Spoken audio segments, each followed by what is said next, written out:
अय्याज ठरकी बुड्ढा।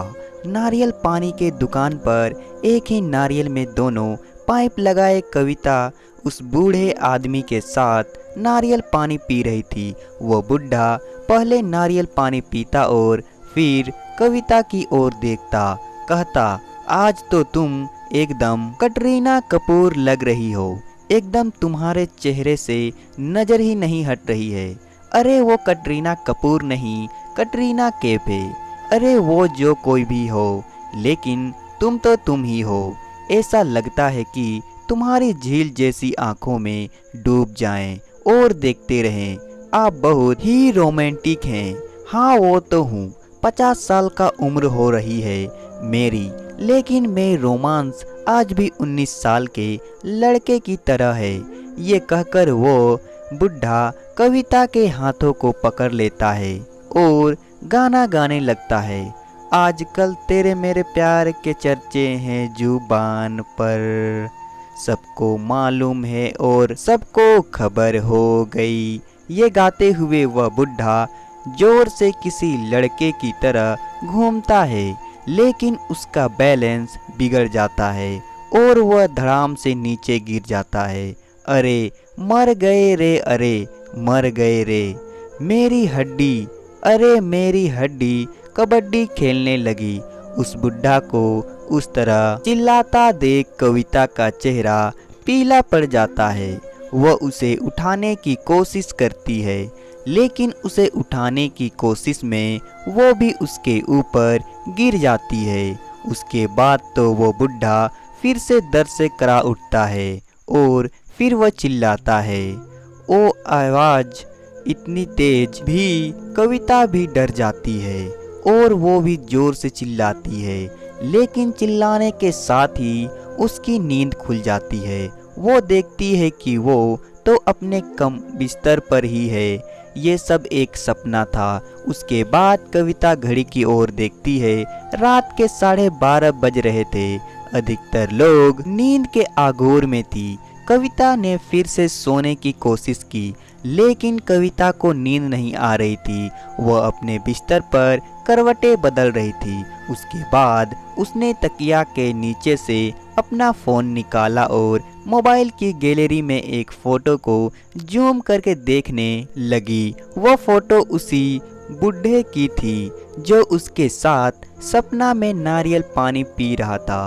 कविता उस फोटो को प्यार भरी नज़रों से देख रही थी और खुद से भी बातें कर रही थी। क्या करूं? उनको फ़ोन करूं कि ना करूं?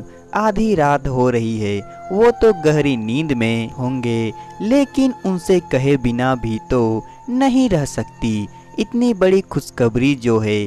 कविता ने थोड़ी देर सोचा और फ़ोन पर नंबर डायल करने लगी।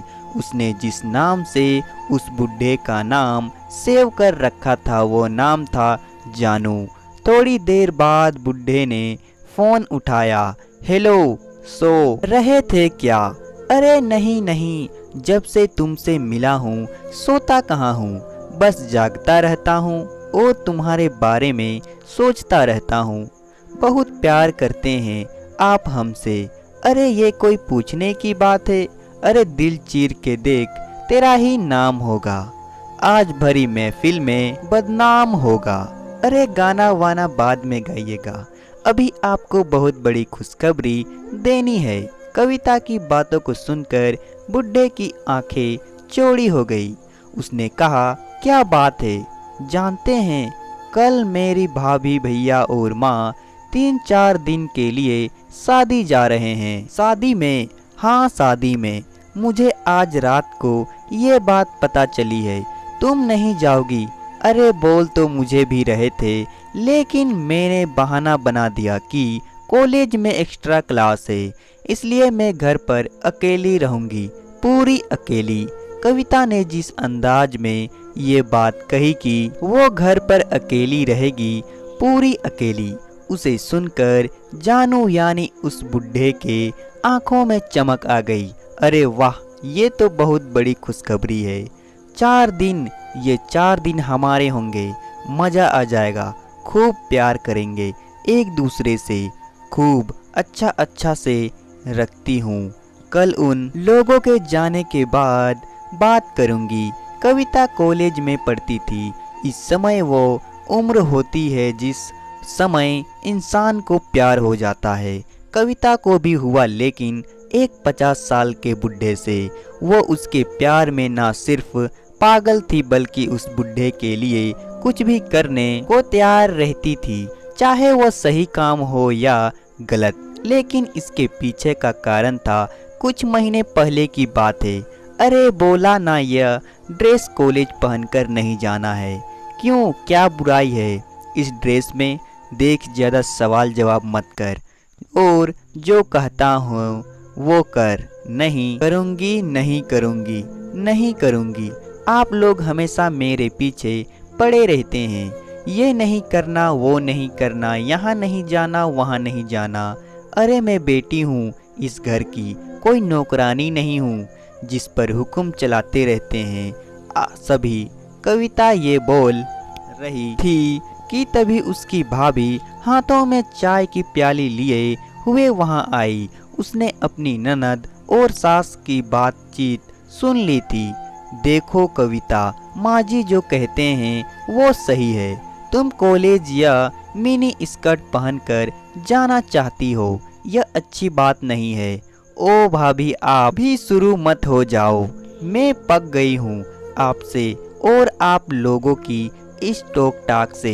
ये कहकर कविता अपनी पाँव को पटकते हुए घर से बाहर निकल गई।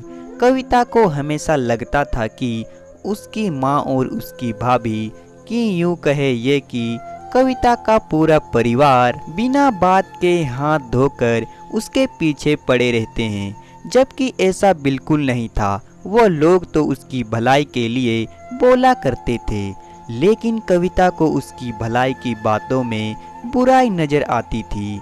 कविता गुस्से में घर से निकल गई और एक पार्क में जाकर बैठ गई। और यही पहली बार उसकी मुलाकात उस बुढ़े से हुई थी। कविता पार्क में बैठी रो रही थी। तभी वह बुढ़ा उसके पास आया। क्या बात है, तुम क्यों रो रही हो? कविता ने पहले उस बुढ़े को घूरकर देखा, फिर उससे कहा, आपको उससे क्या मतलब? मैं रोऊं, हंसूं, आप पतली गली पकड़िए और मुझे अकेला छोड़ दीजिए। देखो, सब कुछ कहो, लेकिन अकेला छोड़ने के लिए मत कहना, क्योंकि अकेले का दर्द क्या होता है तुमको क्या पता। 20 साल पहले मेरी पत्नी मुझे छोड़कर निकल गई। तब से मैं किसी टूटे हुए आशिक की तरह यहाँ वहाँ घूमता रहता हूँ। किसी चेहरे में अपनी पत्नी को तलाशता रहता हूँ। उस बुढ़े की बात कविता को काफ़ी इंटरेस्टिंग लगी। उसने रोना बंद कर दिया और अपनी कहानी उसको बताने लगी। पूरी कहानी सुनकर उस बुढ़े ने उसे गले से लगा लिया। अरे, ये तो सारा शहर जुल्म कर रहे हैं तुम्हारे घर वाले। तुम यंग हो, खूबसूरत हो, बालिक हो। जीवन जीने के लिए तुम्हारी अपनी मर्जी चलनी चाहिए, किसी और की नहीं। मैं होता तो घर छोड़कर भाग गया होता। उस बुढ़े ने कविता की पूरी तरह ब्रेन वॉश कर दिया। उसे तो वे भी अपने घर वाले बुरे लगते थे।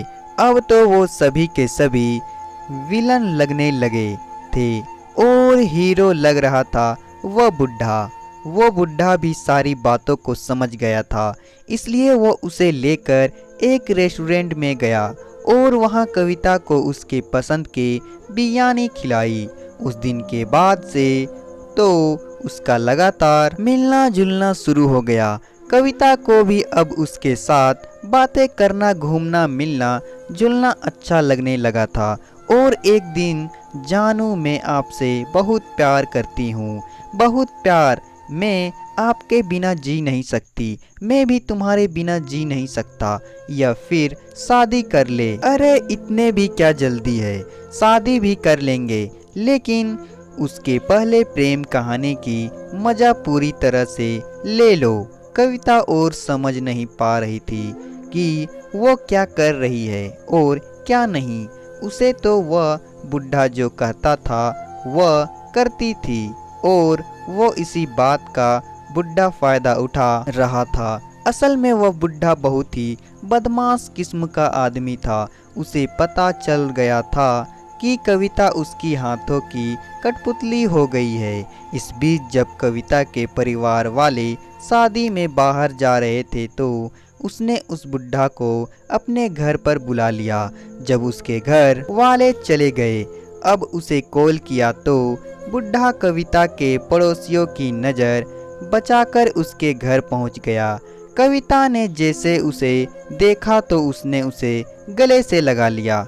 आप आ गए, मैं आपका कब से इंतज़ार कर रही थी। अरे तुमसे ज़्यादा तो मैं कर रहा था। चलो अब बातों में समय नहीं गवाते हैं और अपने प्यार को एक कदम और बढ़ाते हैं। यह कहकर उस बुढ़े ने कविता को गले लगा लिया। कविता को बहुत अच्छा लग रहा था। तभी उसका घर का दरवाज़ा खुला और दरवाज़ा खोलते ही उसकी माँ, उसका भाई और उसकी भाभी अंदर आ गए। जैसे उस बुढ़े ने कविता के परिवार को देखा तो वह भागने की कोशिश करने लगा, लेकिन उसके भाई ने उसे पकड़ लिया। अपने पूरे परिवार को सामने देख कविता का चेहरा पीला पड़ गया था। आप लोग तो शादी में चुप कर तुझे जरा भी शर्म नहीं है। नहीं माँ जी, आप इसे डांटिए मत, इसे कुछ समझ नहीं आएगा। क्या समझ नहीं आएगा? हाँ, क्या समझ नहीं आएगा? पूरी दुनिया की समझदारी सब आप लोगों में भरी हुई है। मैं बालिक हूँ, मेरा जो मन करेगा मैं वो करूँगी। कविता के ऐसे कहने पर कविता के भाभी ने कहा, सिर्फ उम्र बढ़ने से कोई बालिक नहीं हो जाता। कविता, उसकी बुद्धि भी बढ़नी चाहिए, उसे सही गलत की समझ भी होनी चाहिए। बेटी तू जो कर रही है वो गलत है, तुझे पता भी है यह बुढ़ा कौन है? यह बुढ़ा बहुत ही बदमाश किस्म का आदमी है। तुम्हारी जैसी बच्चियों को ऐसे ही अपने बातों में फंसाता है और उसका गलत फायदा उठा लेता है। यही नहीं, ये लड़कियों की वीडियो भी बनाता है और उसे ब्लैकमेल करता है। असल में कविता को उस बुढ़े से मिलते हुए उसकी भाभी और उसकी माँ दोनों ने देख लिया था कि वे उस बुढ़े से मिलकर देखकर बहुत शौक हो गए थे। उन्होंने उस समय उसे कुछ नहीं कहा, लेकिन उस पर नज़र रखने लगे। इसी क्रम में कविता की भाभी और उसकी माँ को उस बुढ़े की सच्चाई पता लगी। माँ जी, कविता को समझाइएगा तो वो नहीं समझेगी। हमें उस बुढ़े की असलियत उसके सामने लानी होगी। उसके बाद उन्होंने झूठी शादी जाने का बहाना बनाया। कविता को अभी भी उनकी बातों पर विश्वास नहीं हो रहा था। तभी कविता के भाई ने उस बुढ़े के जेब में छिपा कैमरा उसे दिखाया। यह देखकर कविता चौंकी। देखा, यह है इसकी असलियत। कविता, माँ बाप अगर हमें किसी चीज़ के लिए रोकते हैं तो वो हमारी भलाई के लिए ही होता है, और जब हम उनकी बातों को नहीं मानते हैं तो इस तरह के लोग हमारे फ़ायदा उठाते हैं। अपनी भाभी की बातों को सुनकर कविता की आंखों में पश्चाताप के आंसू आ गए। उसने सभी से माफ़ी मांगी। उस बुढ़े को पुलिस के हवाले कर दिया गया। दोस्तों, आप लोग भी अपने माँ बाप की बातों को सुने, नहीं तो कोई भी आपका गलत फ़ायदा उठा सकता है। तो दोस्तों, कहानी पसंद आए तो वीडियो को लाइक करें और साथ ही साथ चैनल को सब्सक्राइब भी कर दें।